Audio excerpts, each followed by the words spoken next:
नमस्कार, क्या हाल समाचार। मैं सितेश सर प्रकाशम के YouTube मंच पर एक बार फिर आपके सामने। चलिए आज हम लोग बढ़ते हैं। हम लोग अपने मिशन पे काम कर रहे हैं। 100 क्वेश्चन का मिशन है हमारा, वो भी सिर्फ एक चैप्टर से। कौन से चैप्टर से? रेशियो चैप्टर से, जिसको आप मैथमेटिक्स का बैकबोन कह सकते हैं, है ना। और इसका 7th पार्ट हम लोग ऑलरेडी डेवलप कर चुके हैं। 7th पार्ट का मतलब है टोटल 84 क्वेश्चन हम लोग डेवलप कर चुके हैं, हम आपको दिखा चुके हैं। अब हम लोग यहाँ से आगे की तरफ बढ़ेंगे। चलिए फिर देखते हैं। हमारा जो नेक्स्ट क्वेश्चन है वो है क्वेश्चन नंबर 85। ये क्वेश्चन क्या कहता है, अब आप इसको समझिए। कहता है ए और बी का जो इनकम है और बी और सी का जो इनकम है उसका रेशियो आपसे शेयर किया गया है। रेशियो है 3:2। सबसे पहले डेटा देखिए क्या कहता है। ए और बी के इनकम का रेशियो क्या है? 3:2 है।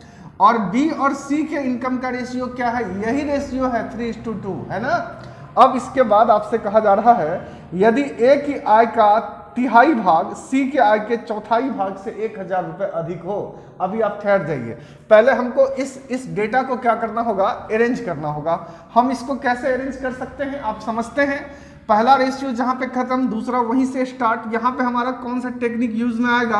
अपोजिट एंड रूल हम यूज करेंगे और ए बी सी के बीच का रेशियो रिलेशन हम सबसे पहले डेवलप करेंगे। ठीक है, इसका रेशियो रिलेशन क्या होगा? 3 को 3 से गुना कर दीजिए, 9 आएगा। 2 को 3 से गुना करेंगे, 6 आएगा। और यहाँ पे 2 को 2 से गुना करेंगे, आपका निकल के आ गया 4। ये क्या पता चल गया? ए बी सी के बीच का रेशियो रिलेशनशिप पता चल गया। ठीक है, अब देखिए, अब आगे आपसे क्या कहा जा रहा है। कहता है ए के आय का तिहाई भाग। अब आप समझिएगा बात को। ए का इनकम कितना है? रेशियो 9। कहता है कि इसका तीसरा हिस्सा लीजिए। तो इस 9 का तीसरा हिस्सा क्या होगा? 9 का तीसरा हिस्सा 9 गुना 1/3 कर दीजिए, तो क्या निकल के आ गया? 3। और इसके बाद कहता है सी के आय का 1/4 भाग। अब सी का इनकम देखिए क्या है? रेशियो 4। और इस रेशियो 4 का क्या लेना है? 1/4 हिस्सा लेना है। तो 4 का 1/4 क्या होगा? 4 का 1/4 1 होगा। अर्थात हमको पता चल गया यहाँ पे ए और सी के बीच का रिलेशन पता चल गया। क्या है? 3:1 का रिलेशन है। ठीक है, और क्वेश्चन हमसे कहता है कि ए क्या है? तो 1000 रुपए अधिक है। किससे? तो सी से। जरा सा आप रेशियो में देखिए तो कितना अधिक दिख रहा है? रेशियो 2 दिख रहा है। यानी कि हम कहेंगे रेशियो 2 किसके बराबर हो जाएगा? रेशियो 2 1000 के बराबर हो जाएगा। और यदि रेशियो 2 1000 के बराबर है तो आपसे पूछा गया है बी का आय कितना है रुपए में, आप हमको बताइए। और अगर बी का इनकम निकालना है तो बी का इनकम कितने के बराबर होगा? तो स्पष्ट है, रेशियो 2 अगर 1000 के बराबर है तो रेशियो 1 500 के बराबर। और रेशियो 1 अगर 500 के बराबर होगा तो रेशियो 6 किसके बराबर होगा? यहाँ पे रेशियो 6 आपका 3000 रुपए के बराबर हो जाएगा। और इस तरीके से हम क्वेश्चन के आंसर तक यहाँ पे पहुंच सकते थे। ठीक है ना। बड़ा ही लाजवाब सा क्वेश्चन था ये। क्वेश्चन एसएससी CHSL 2012 में पूछा गया क्वेश्चन है। चलिए अब हम लोग बढ़ते हैं आगे अगले क्वेश्चन की तरफ। नेक्स्ट क्वेश्चन हम लोग देखते हैं अगला क्वेश्चन क्या कहता है। चलिए फटाफट आप लोग इसका स्क्रीनशॉट ले ही लिए होंगे। अब देखिए नेक्स्ट क्वेश्चन हमसे किस तरह का वाक्य शेयर कर रहा है। अगला क्वेश्चन है क्वेश्चन नंबर 86। ये क्या कहता है? मोहन 8 दिन में 125 रुपए अर्जित करता है मतलब कमाता है। सीधा आप समझिए। ठीक है, उसके बाद कहता है कि श्याम 10 दिन में क्या करता है? 140 रुपए अर्जित करता है, यानी कि कमाता है। उसके अर्जन का अनुपात बताइए। अर्जन का अनुपात मतलब कमाई का अनुपात बताइए। ठीक है, अब आप समझ गए होंगे। आप एक सिंपल सा कॉमन सेंस लगाइए। आप यहाँ पे आप कहेंगे कि 125 रुपए कितने दिन में कमाता है? 8 दिन में। तो मन में सवाल उठ रहा होगा कि एक दिन में क्या कमाएगा? 125/8, यही तो एक दिन में कमाएगा, है ना। अब इसके बाद कहता है कि श्याम 10 दिन में 140 रुपए कमाता है। अब अगर 10 दिन में 140 रुपए कमाता है तो एक दिन में क्या कमाएगा? 140/10 कमाएगा। और इसी का अनुपात निकाल दें तो हमको क्या पता चल जाएगा? इनकम का रेशियो पता चल जाएगा। चलिए फटाफट हम लोग इसको कट करते हैं। जो जहां कट होने लायक हो इसको इसके साथ कट कर देंगे। अब लगता नहीं है कि ये कट होगा यहाँ पे, तो हम लोग इसको मल्टीप्लाई करेंगे तो 125। और ये क्या आ जाएगा? 14 को गुना करेंगे, 14 7 98, 14 8 12 से 112 आपका यहाँ पे निकल के आता है। यानी कि हमारा आंसर डेवलप हो जाता है 125/112। यही आपके सवाल का जवाब है ना। बड़ा ही सिंपल सा क्वेश्चन था ये।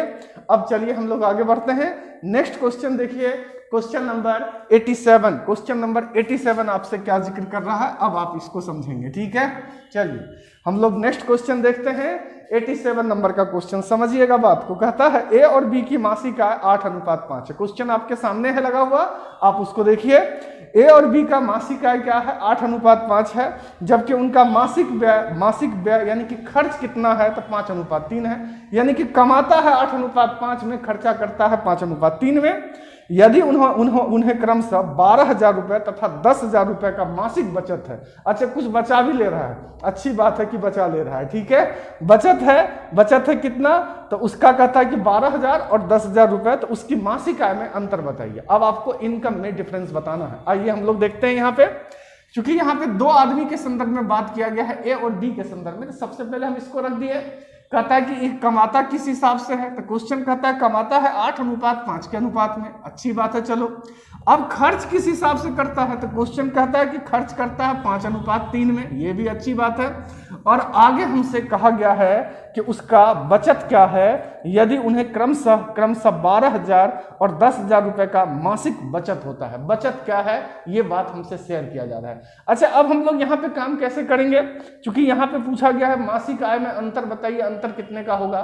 तो हम लोग यूं समझेंगे, अगर हम यहाँ पे देखें तो इसका रेशियो इनकम का क्या है? 8:5। तो एक्चुअल रेशियो क्या होगा? एक्चुअल इनकम क्या होगा?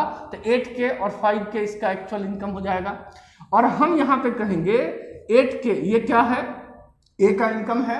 और क्वेश्चन कहता है कि ए बचत करता है कितना? 12,000 का। हम क्या करते हैं, इसी में से 12,000 को माइनस कर देते हैं।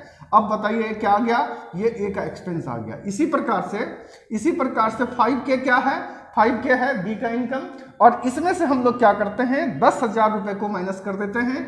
अगर हम 10,000 को माइनस कर दें तो ये कितने के बराबर हो गया? अब बी का एक्सपेंस हो गया। अब ऊपर देखिए क्या है? ए का एक्सपेंस, नीचे देखिए क्या है? बी का एक्सपेंस। ये दोनों क्या हो जाएगा? अनुपात हो जाएगा किसका? एक्सपेंस का। और अगर ये दोनों अनुपात है एक्सपेंस का, तो हमारे पास अवेलेबल है क्या? अवेलेबल है रेशियो, अवेलेबल है इसका अनुपात का, है ना। और इस तरीके से हम दोनों को आपस में बराबर करके हम यहां से क्या पता कर लेंगे? के का वैल्यू पता कर लेंगे। और यही के का वैल्यू क्या कहलाएगा? वर्किंग कांस्टेंट कहलाएगा। चलिए ठीक है, देखते हैं।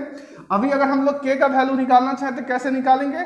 8 या 24, 25, 25 के बीच का अंतर क्या है? के का वैल्यू कितने के बराबर आता है? अब आप देखिए, 12 या 36, ये 36,000 हो गया, 10 × 50, ये 50,000 हो गया। 50,000 36,000 दोनों के बीच का डिफरेंस कितने का होगा भाई? 14,000 का डिफरेंस होगा। के का वैल्यू क्या है? 14,000। और हमसे पूछा है ए और बी के कमाई का अंतर बताइए। जरा सा अंतर देखिए कितने का है? रेशियो 3 का है। अगर रेशियो 3 का अंतर है तो हम यूं कहेंगे कि ये के का मतलब होता है रेशियो 1। रेशियो 1 यदि 14,000 के बराबर है तो 3K यानी कि रेशियो 3 किसके बराबर होगा? 14×28 42 यानी कि 42,000 के बराबर होगा। और ये हमारे क्वेश्चन के आंसर निकल के आ गया। यानी कि हमको पता चल गया दोनों के इनकम में अंतर कितने का है? 42,000 रुपए का इनकम में अंतर है।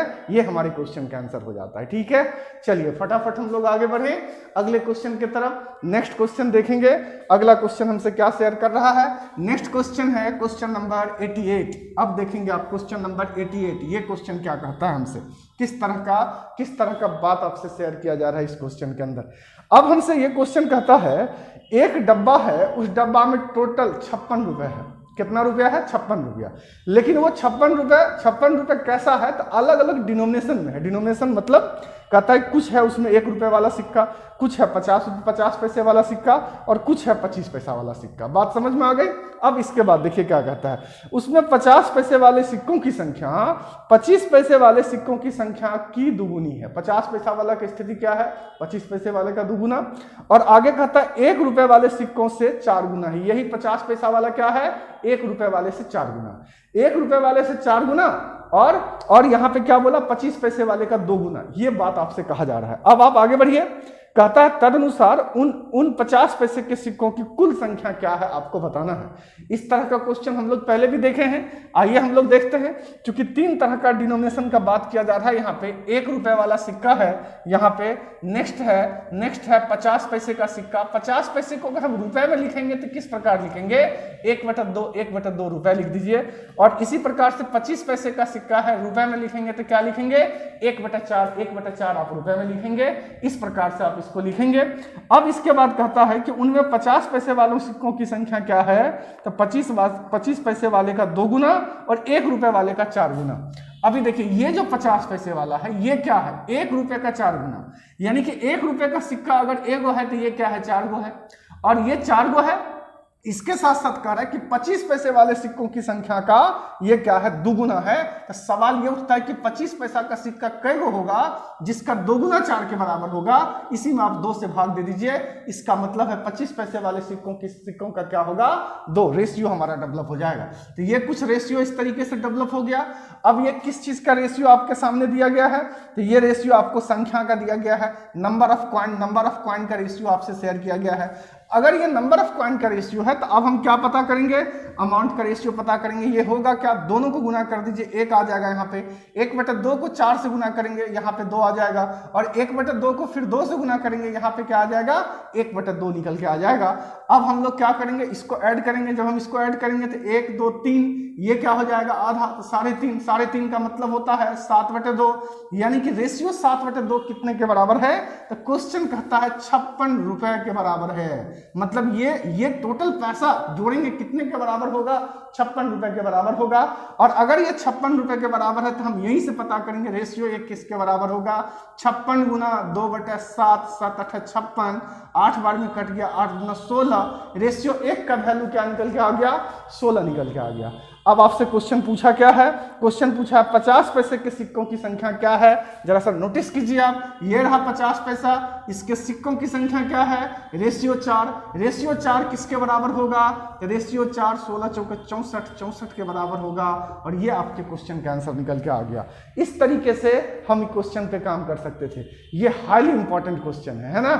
इस बार भी एसएससी सीजीएल 2023 के अंदर जो एग्जाम हुआ था मेंस वाला, उसमें ये क्वेश्चन पूछा गया था।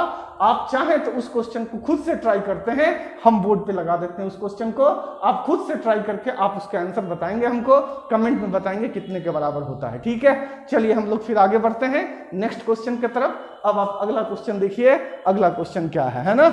एकदम जोर लगा के बस पढ़ते चले जाइए, कुछ नहीं देखना है दायां बायां, बस काम कीजिए। सारा का सारा नतीजा आपके फेवर में निकल के आएगा, है ना। चलिए हम लोग बढ़ें, और बहुत जल्द हम लाइव क्लास भी आप लोगों को देने जा रहे हैं। पूरा का पूरा मैथमेटिक्स जो होगा यूट्यूब के ऊपर फ्री होगा, लाइव क्लास हमारा चलेगा, है ना। और लाइव क्लास का आप लाभ उठा पाएंगे, ठीक है, वो भी होगा। लेकिन उसके लिए जरूरी है कि सबसे पहले जो कुछ टारगेट है यूट्यूब का, जो रिक्वायरमेंट है, उस रिक्वायरमेंट को हम फुलफिल कर लें। जब उस रिक्वायरमेंट को फुलफिल करेंगे तो हम निश्चित रूप से उस तरह के क्लास का भी आयोजन करेंगे, है ना। और भंडा फोड़ देना है जो स्थिति है मैथमेटिक्स के संदर्भ में, जो दुनिया में कायम किया गया स्थिति, उस स्थिति को भंडाफोड़ कर देना है। एग्जाम को क्या चाहिए, यह सबसे अहम बात है। क्या जानते हैं मैटर नहीं करता है, एग्जाम को क्या चाहिए। जो एग्जाम को चाहिए हम उस अप्रोच के साथ काम करेंगे, और जब हम उस अप्रोच के साथ काम करेंगे नतीजा हमारे फेवर में होगा। चलिए फिर बढ़ते हैं आगे, नेक्स्ट क्वेश्चन देखेंगे आप। अगला क्वेश्चन है क्वेश्चन नंबर 89। बहुत नजदीक है हम लोग अपने लक्ष्य के, 100 क्वेश्चन का लक्ष्य है हमारा, है ना, बहुत नजदीक पहुंच गए हैं। 89 नंबर का क्वेश्चन देखिए, कहता है 15 सदस्यों के एक परिवार के प्रत्येक सदस्य को चावल की समान मात्रा की आवश्यकता होती है। इस लाइन का मतलब समझे, परिवार में 15 गो आदमी हैं और सब के सब आदमी को क्या चाहिए, इक्वल क्वांटिटी में चावल चाहिए। चावल खाने के लिए इक्वल क्वांटिटी में चाहिए। ऐसा होता नहीं है, परिवार में कुछ आदमी ज्यादा खाता है, कुछ आदमी कम खाता है। लेकिन क्वेश्चन कह रहा है कि आप मान के चलिए कि 15 में 15 आदमी कैसा है, सबके सब इक्वल क्वांटिटी में खाने वाला है। चावल चाहिए सबको क्या, इक्वल क्वांटिटी में। अगला लाइन देखिए क्या कहता है, किसी विशेष दिन परिवार के कुछ सदस्यों के अनुपस्थित होने के कारण उसकी चावल की खपत में 5:3 के अनुपात में कमी आ जाती है। इस लाइन का मतलब क्या है, कुछ खास दिन ऐसा हुआ जिस दिन परिवार का कुछ सदस्य अनुपस्थित था, और अनुपस्थित होने के कारण चावल के खपत में कमी आ गया। किस हिसाब से, पहले 5:3 के हिसाब से। इसका मतलब है पहले अगर 5 यूनिट खपत होता था तो उसमें कमी आ गया कितने का, 3 यूनिट का। आई बात समझ में। अब आप आगे बढ़िए, यहीं पे कहता है उस दिन परिवार के अनुपस्थित सदस्यों की संख्या बताइए। कितना आदमी अब्सेंट था परिवार से, आपको ये चीज बताना है। बस इस बात को नोटिस कीजिए, खट से आंसर आएगा, है ना। एकदम ओरली आप इस क्वेश्चन के आंसर बता पाएंगे। जरा सा आप नोटिस कीजिए इस बात को, क्वेश्चन कहता क्या है। क्वेश्चन कहता है कि 5:3 के अनुपात में क्या हुआ, परिवार चावल के खपत में कमी आया है। इसका मतलब क्या है, इसको समझिए। इसका मतलब है कि पहले 5 यूनिट का खपत था, तो अब क्या हो, अब कितने का कमी आ गया है, 3 यूनिट का कमी आ गया। अच्छा, ये 5 यूनिट में पहले कितना आदमी खाता था, पहले आप हमको ये बता दीजिए। 15 आदमी खाता था, तो सवाल ये उठता है कि ये 3 यूनिट में कितना आदमी खाएगा।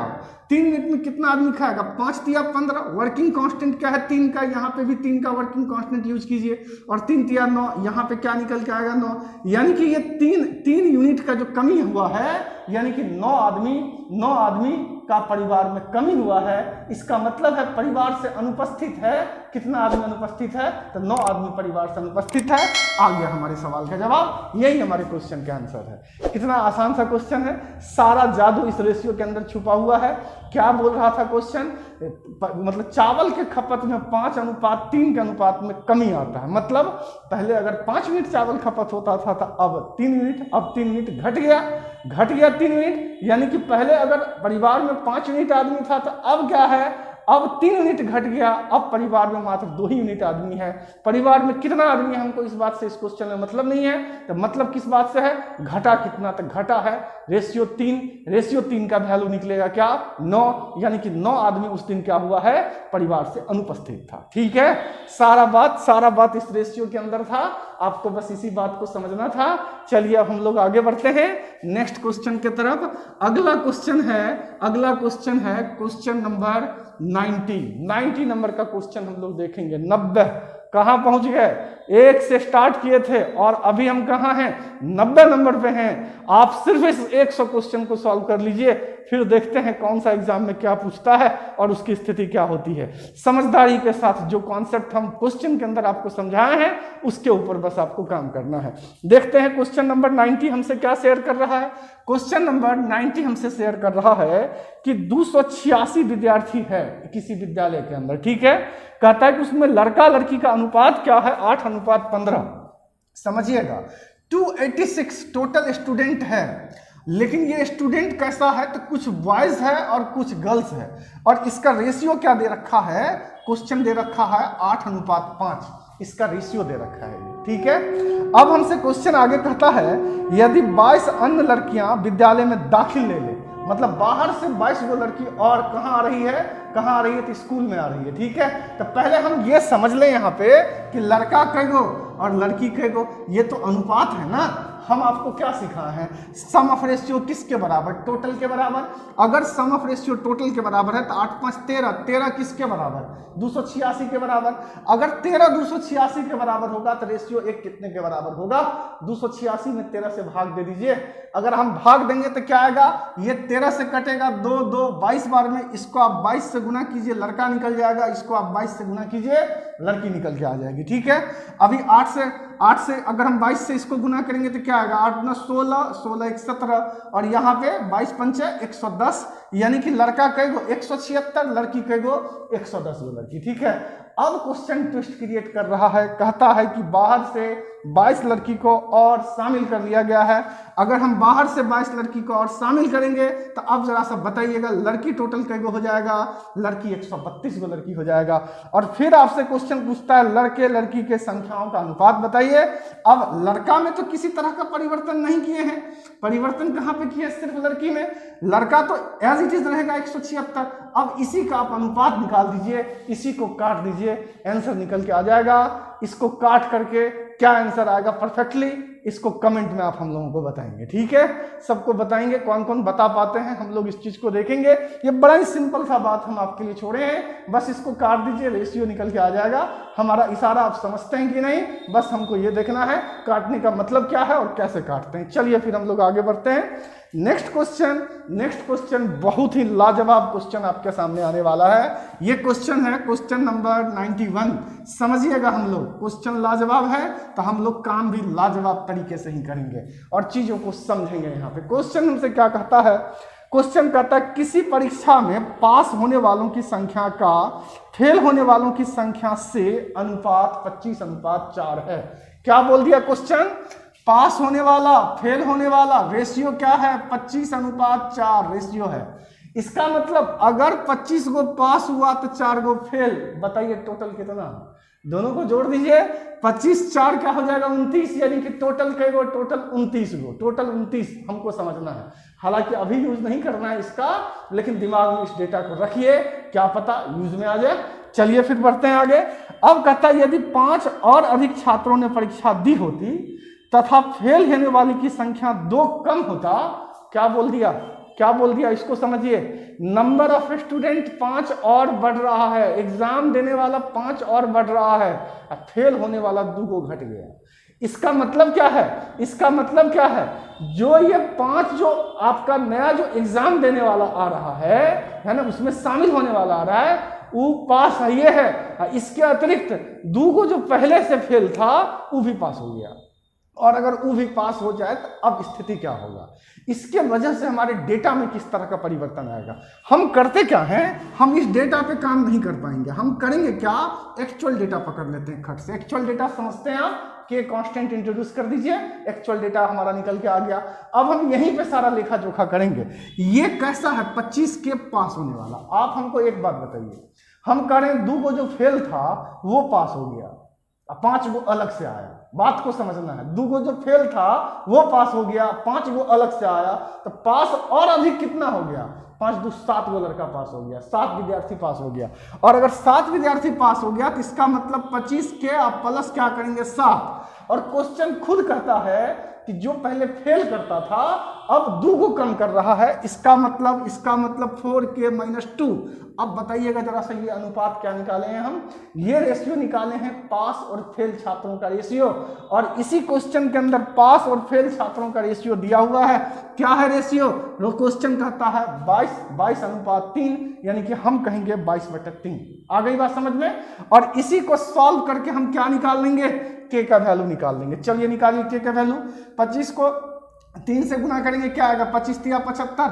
22 को 4 से गुना करेंगे 88। 88 और 75 के बीच का अंतर कितना है, 13, यानी कि यहाँ क्या आएगा 13 के आएगा। और ये 13 के किसके बराबर होगा, अब देखिए 7 × 21, अब 22 दूना 44, 44 में 21 को जोड़ेंगे क्या आ जाएगा 65। ये 13 के 65 के बराबर होगा। 13 को कट कर दीजिए तो क्या आ जाएगा, के का वैल्यू 5 आ गया। और के का वैल्यू 5 आ गया मतलब समझे, वर्किंग कांस्टेंट 5 आ गया। और अगर वर्किंग कांस्टेंट 5 आ गया तो क्वेश्चन कहता है परीक्षा में बैठने वाले कुल आदमी की संख्या बताइए। अब चले आइए आप यहाँ पे, वर्किंग कांस्टेंट क्या है 5, के का वैल्यू क्या है 5। परीक्षा में बैठने वाला टोटल बच्चा कितना, 25 4 29, यानी कि हम कहेंगे रेशियो 29। और जरा सा आप हमको ये समझाइए, के का वैल्यू 5 आया, ये है क्या, ये वर्किंग कांस्टेंट है। वर्किंग कांस्टेंट का मतलब ये रेशियो 1 का वैल्यू है। रेशियो 1 का वैल्यू अगर 5 है तो रेशियो 29 का वैल्यू क्या होगा, 29 को 5 से गुना कीजिए 145। हमारे सवाल का जवाब क्या आएगा, 145 हमारे सवाल का जवाब आएगा। ठीक है, यानी कि परीक्षा में टोटल विद्यार्थी कितना बैठा था, 145 विद्यार्थी टोटल बैठा था परीक्षा में। ये हमारे क्वेश्चन का आंसर, और इस तरीके से आपके सामने निकल के आ गया है ना। तो इस हिसाब से आपको यहाँ पे काम करना था। अब चलिए आज हम यहीं पे स्टॉप करते हैं, क्योंकि अगला वीडियो धांसू वीडियो बनाना है, क्योंकि हमारा मिशन 100 जो है वो अगले वीडियो में कंप्लीट होने वाला है। तो हम लोग अगले वीडियो में इस पूरे के पूरे रेशियो का समापन करेंगे, और ढंग से समापन करेंगे। तो आज हम लोग इस क्लास को यहीं पे विराम देते हैं, और हम आपसे गुजारिश करते हैं कि अगर हमारा प्रयास बेहतर लग रहा हो, ठीक ठाक लग रहा हो, तो हमारे वीडियो को थोड़ा सा लाइक कर दीजिए और दोस्तों के बीच फैलाइए, शेयर कीजिए और हमारे चैनल को सब्सक्राइब कीजिए, है ना। चलिए आज हम यहीं पे विराम देते हैं और मिलते हैं अगले क्लास में। आज के लिए इतना ही, जय हिंद।